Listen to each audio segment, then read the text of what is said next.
Today I'm excited about this talk on health.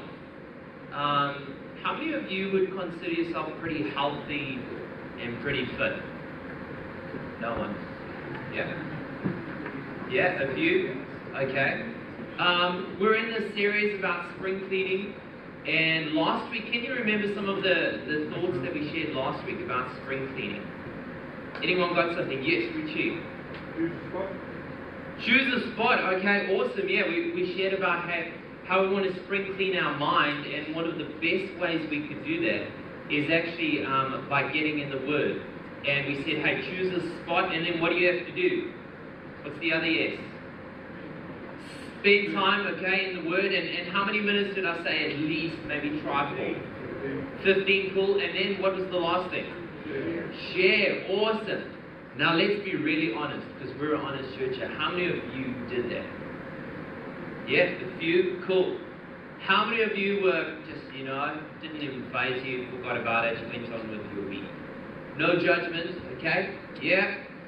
It happens all the time, so don't worry. You've got the rest of your life, okay, to try and implement these 3 S's, okay? Just 3 small things.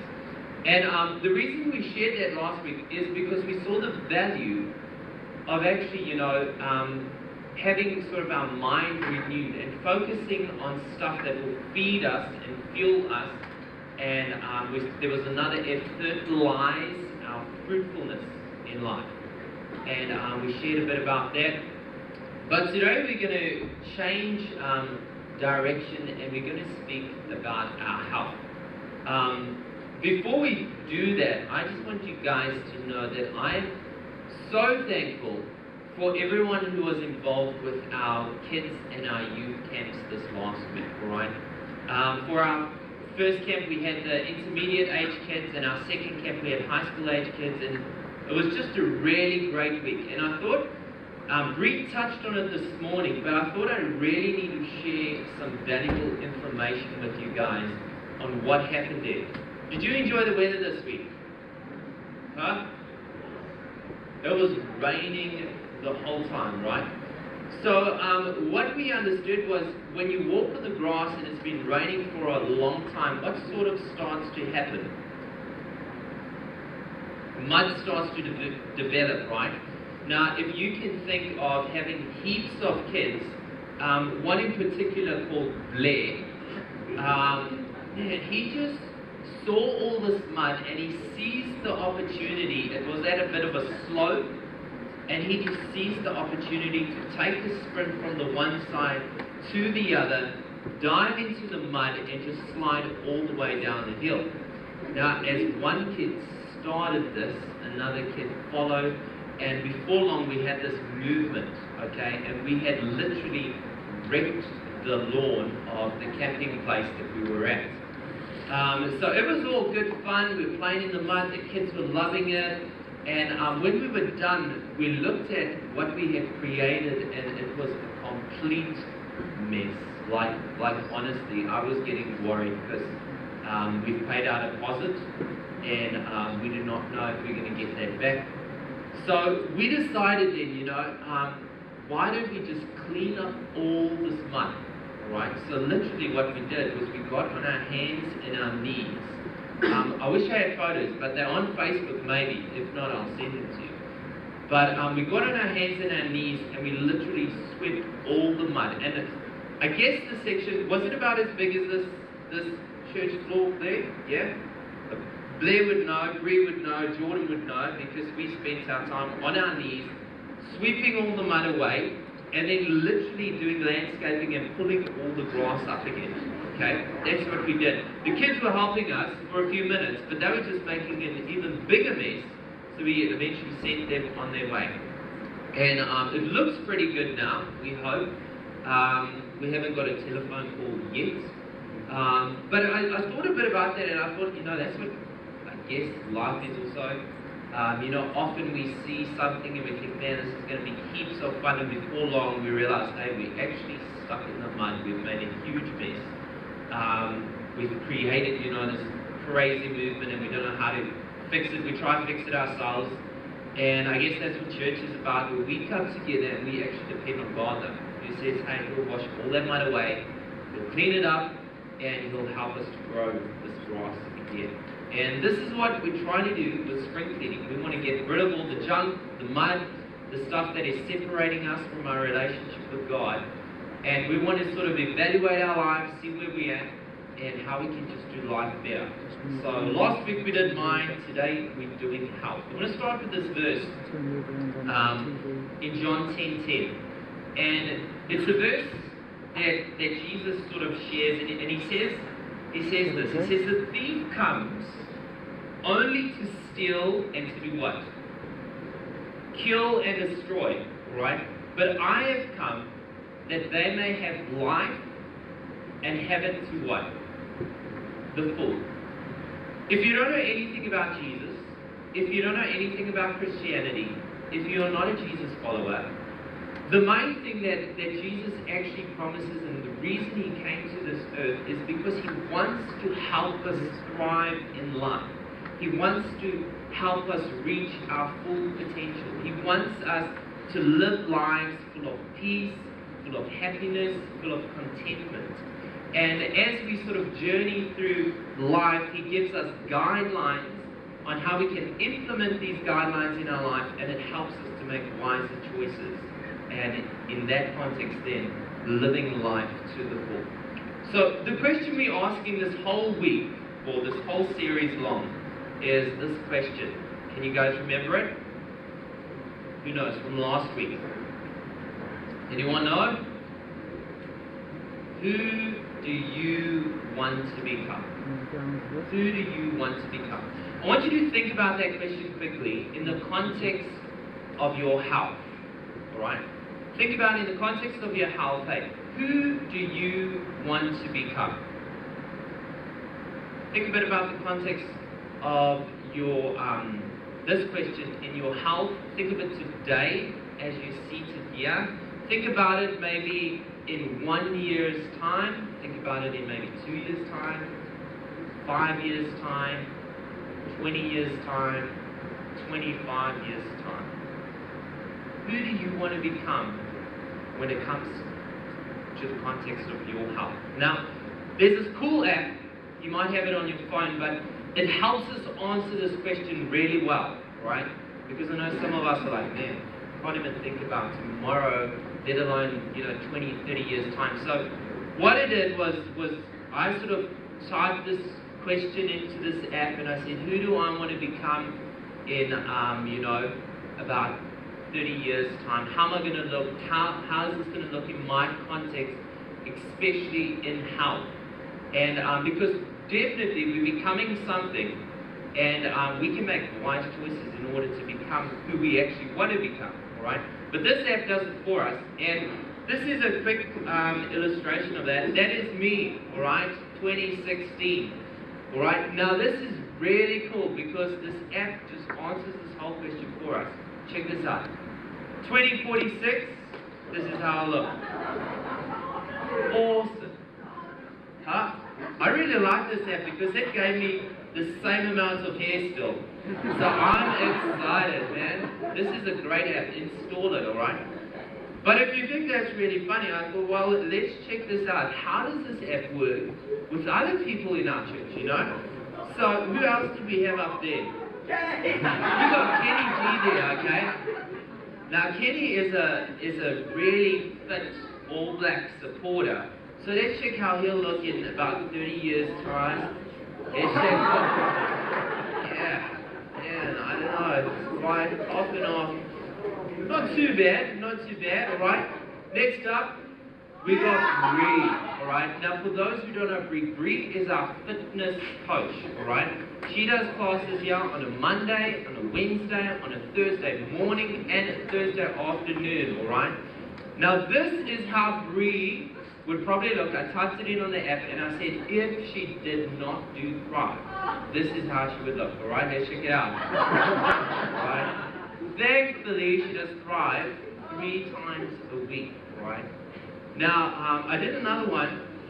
Check. Now, this seriously amazed me. This was probably one of the most fascinating pictures I entered in. And this is there. Now, as you can see, Blair, did you enjoy the smoothies this morning and the drinks this morning? Blair was working on that. You can see he's got 2 in his hand there. But this fascinated me. Check 2046, how Blair's going to look. That is amazing. Huh? That is amazing. And I think it's got a lot to do with those smoothies that he's got in his hand. So if you had one today, you can be grateful, all right? But seriously, one thing I think we never think about is our health, and especially our health in the context of our future hopes and dreams. One of the things I guess the only time we get really serious about our health is often when it's too late. Often when we visited the doctor and the doctor's given us the news, and then you can believe it, we're like, oh man, we've got to change something in our life. I know that for a fact, when I'm sick, then all of a sudden I'm like, man, I need to sleep more, I'm going to drink a lot more water, I start eating healthy, and we all do this, but it's, how about, why don't we, this is a question I want to ask, why don't we plan our life in the context of our hopes and dreams when it comes to our health? We plan everything else in our life. We plan, our birthday parties, we plan our vacations, we plan our future career, we plan, hopefully, our finances. But one of the things we neglect to do is plan our health.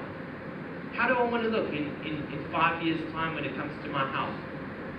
How do I want to look in 10 years' time? How does this affect, the way I want to achieve a lot of my goals? Now, I want to share with you guys today some of the hopes and dreams that I have. And a lot of it, let me share some of them with you and it'll make a bit more sense, okay? So, these are on my bucket list, okay? These are things that I wholeheartedly, passionately want to do one day, alright? The first is scuba dive off the Great Barrier Reef. Has anyone done that before? Wayne's done it, okay? I'd love to do that. That's something I really want to do. The other thing is I want to complete an ultra marathon, alright? Maybe I like one. Okay. Do you know how far ultra marathon is? Okay, it's about probably 90 kilometers long. There's one in South Africa that happens every year. It's called the Comrades Marathon. And as a kid, always growing up, every year I watched it on TV and I said, hey, when I'm in my 30s, I'll probably, want to do that. But that was so far ahead of time. So now I'm in my 30s and I still want to do that. But I know I'll never make it, alright? The other thing is I want to travel across Africa on an adventure bike. I want to go all over Africa on a motorbike, explore, and just have a crazy adventure, right? Another thing is, I want to take my kids on outdoor adventures. Now, some of you'll know, I don't have any kids. I'm not even married, but this is my future hope and dream one day, that actually I'll be married and that I'll have kids. And that I will be able to take them on awesome adventures, right? Another thing is I want to enjoy time with my friends and my family. I just want to hang out, have good fun, enjoy that time. And last but definitely not least, and probably most important, is I want to play football forever, okay? Now, some of you are like, what is this? Where is this? Why am I sharing this? But I think the reason I want to share this is because these are some of my future hopes and dreams. But actually, all of them, every single one, even if I have to write down a whole list of more things, all are connected to health. Because if I'm not healthy, none of these things are going to be possible. None of them. You can jot down the list that you have, and you can see if you are not actually in good health, all right, you may be able to do a few of them limitedly, but some of these things are totally dependent upon your health. But we never plan. We never think about our future. We never think about our health. We never think like, oh man, how do I want to look in a few years' time? How do I actually want to, when I have kids one day, when I'm an old person and I've got grandkids, how am I going to spend time with them? We just live for the moment. So the question I want to ask is, who do you want to become in the context of your health? And especially today, I want to focus on 2 points. And it's very simple. It's food and fitness. Okay, food and fitness. Now, there's a story in the Bible that maybe some of you have read before. Maybe some of you have not. But it's a story about a guy called Daniel. He was part of the Israel nation. And there was this, I guess, the Babylonian Empire took hold of the whole Israel nation, and Daniel was one of these slaves. He was probably about 16, 17 years old, who was led into captivity and into actually, the king's house. Now, this story is, I guess, one of my favorite stories, because Daniel is not only someone who, I guess, lived life well into the fullest, but he's a man who is like a really strong guy when it comes to his mind, when it comes to his spirit, when it comes to his soul, when it comes to his health. He had great integrity, and he was a great leader. And from a very young age, he was totally dependent upon God. He put his trust in God. And the story that I want to share with you about Daniel is, as he's led into captivity, as he's in this he's a slave, totally away from his nation, is in Babylon. The king at the time was King Nebuchadnezzar. And this is the story where I'm going to pick it up. The story is found in the Bible in Daniel chapter 1. And listen to this. It says, the king told Ashpenaz, head of the palace staff, to get some Israelites from the royal family and nobility. Young men who were what? Healthy, okay? And what else? Handsome, okay? What else? A what? Intelligent, okay? Intelligent and well educated, alright? So here's King Nebuchadnezzar. He says, hey, I want you to go and look amongst these Israelites, these slaves, and I want you to get for me some really young, healthy, handsome, intelligent, well-educated slaves, all right? I want them. Goes on, it says, good prospects for leadership, positions in the government, perfect specimens, all right? And then this is what we're going to do. We're going to indoctrinate them in the Babylonian language and the law of magic and fortune telling. King Nebuchadnezzar, really wise guy, he sees the Israelites, he grabs all these slaves, and then he says, hey, he says to his what do we call it? I don't know. One of his helpers, he says, hey, I want you to go and get these wise men, all right? I want you to go and get healthy men. And what we're going to do is we're going to put them on a training course. And when we put these guys on a training course, all right, we're going to change their mindset. We're going to change the way they live so that they can be leaders in this Babylonian kingdom. Make sense? You all with me? Cool. The king then ordered that they be served from the same menu as the royal table, the best food, the finest wine. After 3 years of training, they would be given positions in the king's court. But Daniel, who was one of these men, determined that he would not do what? Defile himself by eating the king's food or drinking his wine.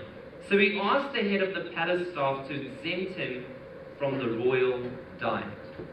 Now, what's interesting about this story is that here's Daniel, and his 3 friends were also with him in this situation, and they saw, they are slaves.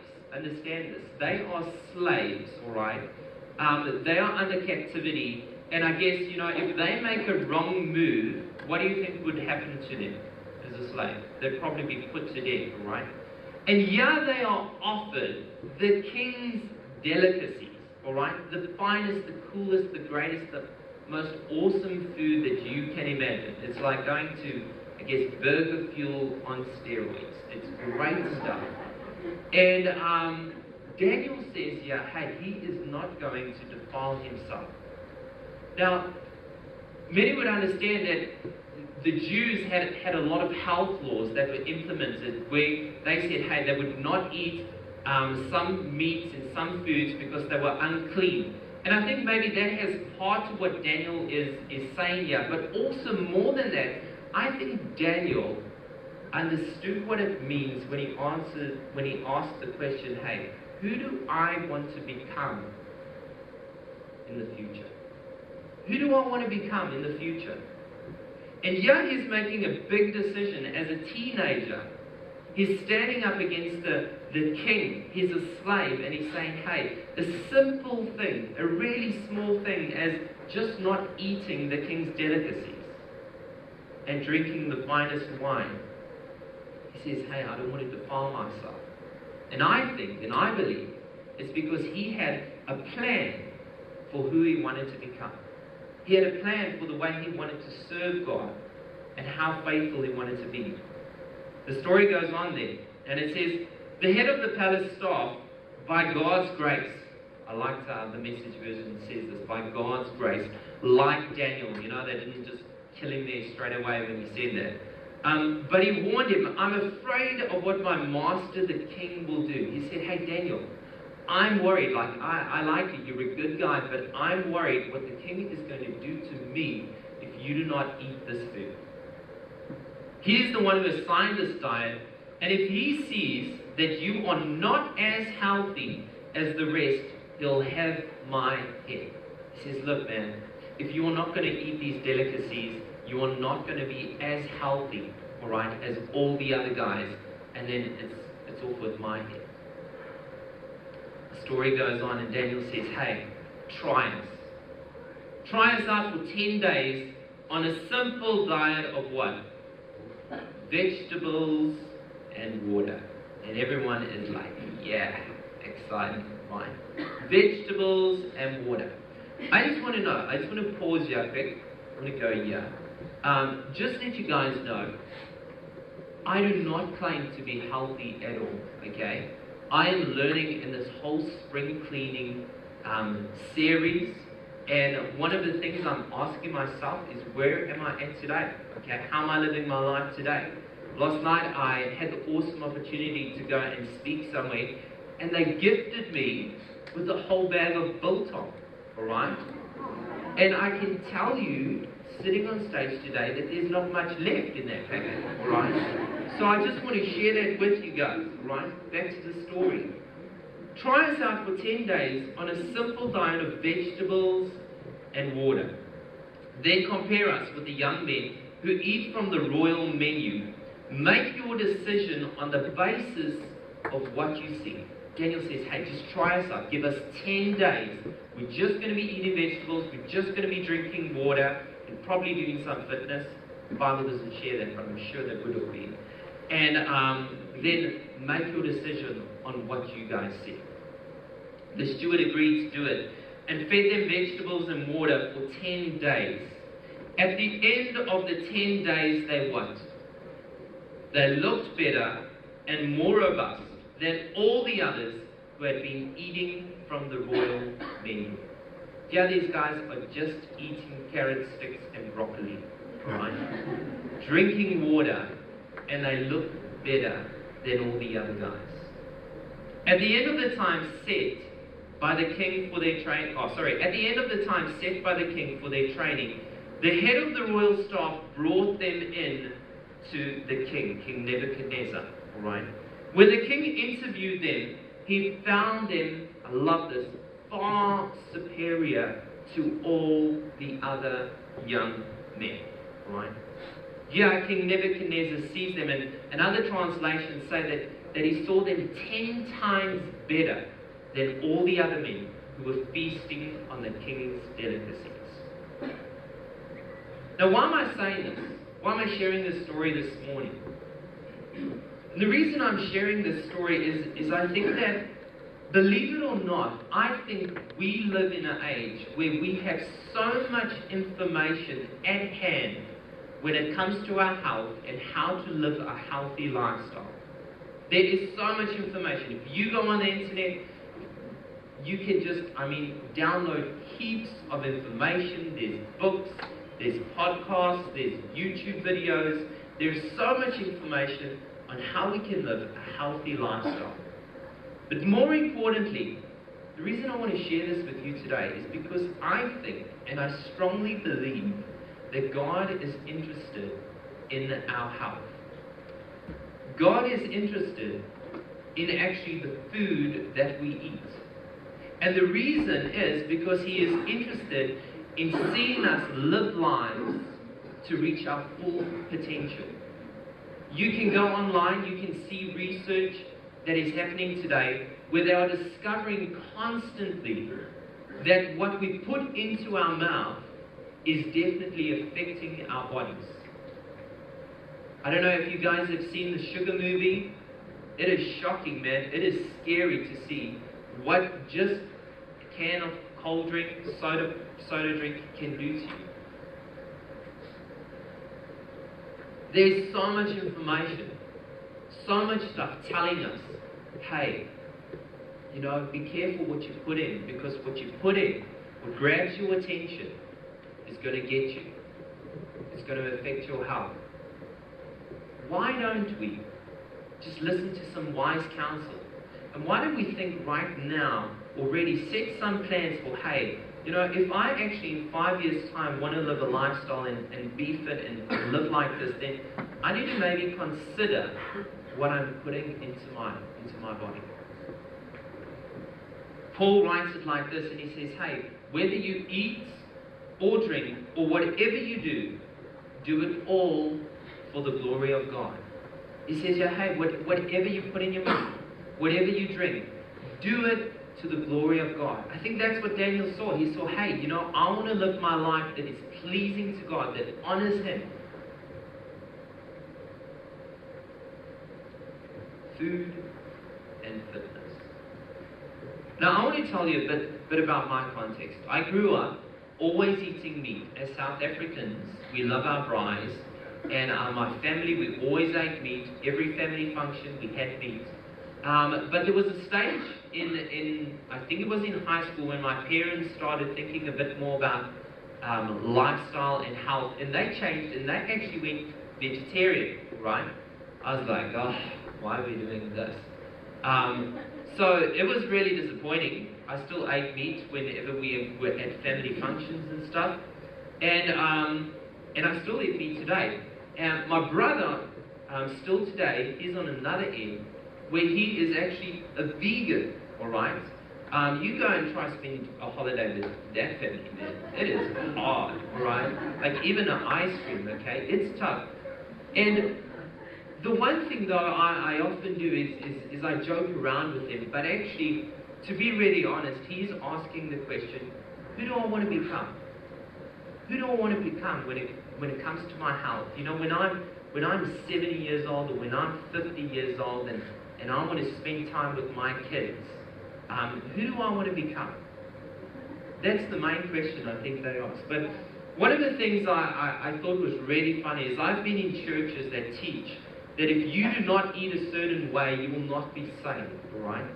And I want you to all know, the verse that I shared last week, Philippians 1 verse 6, says that, hey, He who began a good work in you is faithful to bring it to completion. Right? There is nothing we can do to earn God's love. Right? He loves us. It's by faith that we accept that gift. However, there is something we can do to make sure we honor God with our lives.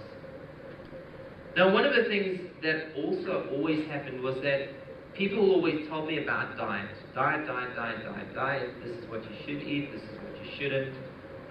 But then when I'd look at them, I'd be like, man, looking that great actually, you're eating all healthy, but you're not looking that great, and I think you're lacking exercise, right? And more importantly, how's your fitness, right? Yeah, we think, hey, in the context of what we put in our mouths, can definitely affect our health, but also, fitness is another huge thing that if we're not exercising, it is definitely going to make us become someone, maybe not now, but in the years to come. Food and fitness. How's your fitness? As a church, I love this church because we offer free fitness classes, all right? You can come here, you can exercise for free. One of the things I have to do to make sure that I keep fit is I have to be in a team that plays soccer, right? I have to. If I don't, then I generally will not go and exercise just willingly. It's like the good illustration of Jordan here, all right? We make so many excuses for not exercising. I do it constantly. I tell Brie all the time, yeah, I'll come to Thrive next week. I don't go. That's us humans, all right? But honestly, if we ask a better question of who do we want to become? Who do we want to become? What are the future hopes and dreams that I want to achieve in life? Maybe then we'll start focusing more on our fitness, focusing more on our food. Today I want all of you guys to know, I hope you don't stone me as I walk out of church today. But I'm not speaking about perfection. I know we are all human. I know that, it is so difficult to live a life that, is pleasing to God. But I know we can make wiser choices. And the one thing I said here was progress, not perfection. This whole series, the spring cleaning series, I don't want us to walk out of church and just feel like, oh man, I don't want us to go home and just, throw our whole fridge away because we're like, oh man, there's nothing we can eat. But I do want us to ask a better question, and I want us to think, hey, where am I headed with my life? Where am I headed with my health? Where am I headed with my food? Where am I headed with my fitness? Paul sums it up, and I'm going to close off with this. He says, do you not know that your bodies are temples of the Holy Spirit, who is in you, whom you have received from God? And he sums it up by saying, you are not your own. Now, if you are a Jesus follower, we believe that, hey, actually, you know what? We do not own ourselves. We actually belong to our Father, all right? And it says that, back in the day, when the Israelites were around, they had an earthly temple. But that was done away with when Jesus came. And now it says, hey, you are a living temple. Each and every one of us are a living temple where God actually wants to reside inside of us. And it says here, hey, you are not your own. And it goes on, you were bought at a price. At a huge price. A huge price. It was the cost of God's only Son. He came to die for us, to clear away all that mud, that sin, and to give us life and life to the full. And then it says, therefore, honor God with your bodies. Honor God with your bodies, with what you put in. There's another verse in the Bible that says, hey, what you reap, you will sow. I thought about it. If I had to go and buy a Ferrari today, right, which I wouldn't be able to because I don't have that money, but if I was able to go and steal John's Ferrari, right, then that Ferrari, do you guys think I would go to the gas station and put recycled fuel into that Ferrari? Do you think I'd do it? There's no ways you would ever do that. Because why? Because you understand the value of the Ferrari. You understand how valuable it is. And you're like, man, you will treat that with so much care. You will make sure that the petrol that you put into that car is going to be so beneficial for that car. We are so much more valuable. God has bought us with a price. And He wants us to live lives that are full. If it doesn't fuel, feed, or fertilize fruitfulness, forget it. Action steps, right? Can we hand out those cards? Closing off today. Has this been a bit helpful? I don't want to just share all the facts and stuff, because I think we all know it.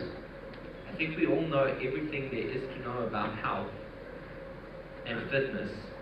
But I want to give us some action steps today, that when we leave today, we'll actually jot a few of these things down. Right? And I've made it simple. I've just made them all F words. Right? F words so you can remember. Right?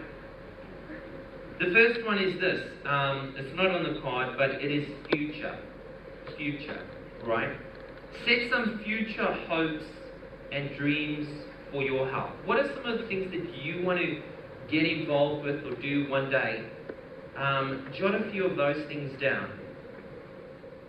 Write them down. Take some time this week, maybe in your 15 minutes, just jotting some of the dreams that you have for your life, your future, and especially in the context of health. Action step number 2, what is it? Food, alright?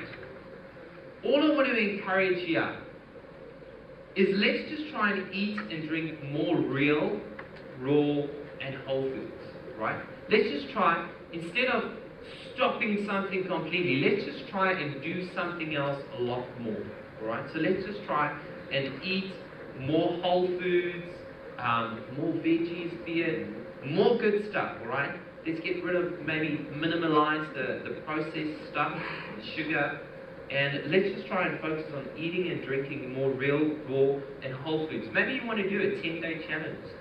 Check if it helps at all. And action step number 3, fitness. I want you to start with a small step in the right direction every day. Now, all that means is maybe, hey, get off the couch. While you're watching that soap opera, get off the couch, stand up, and do 2 squats, right? Sit down. Whatever. Think about your future hopes and dreams, and then think, hey, if I want to get there, what are some of the things what direction do I need to step towards? Maybe it's, hey, joining Thrive. Maybe it's just doing something that you love doing, right? Often we try and do some type of exercise that we hate. Don't do that, because then we'll hate all kinds of exercise. But do something that you love. There's no burden for me to go and play soccer, because I just love it. It's in my heart. I just go and do it. Right? Find something that you love to do. And then most importantly, just like last week, I want to encourage all of us to find someone that can hold you accountable. Find someone that you can share with, and you can say, hey man, let's try this together. Let's try eat together. Maybe as a family, let's try eat healthier. Maybe for this week. Hey, let's go for a walk. Maybe just 30 minutes a day. Let's go and just walk. Find someone who can hold you accountable to those things. So future, food, and the last one, fitness. Cool. Let's close with a prayer. Hey God, I know that you want the best for our lives. You seriously do. And we have the opportunity to actually just respond and say, hey, we can make some wise choices now that are going to definitely affect our future, that are going to definitely affect where we're at now. And I pray that these action steps that we write down or that we have on the cards, that we will just try in our human state, that we will just try and test them out, that maybe it will form great habits and we can just live healthier lives that bring honor and glory to you. So we thank you that you love us so much, that you care for us so much, and that even you are interested in our food and our fitness. We praise you for your grace, your unconditional love, and continue to journey with us in the spring cleaning series. As I pray in your name. Amen.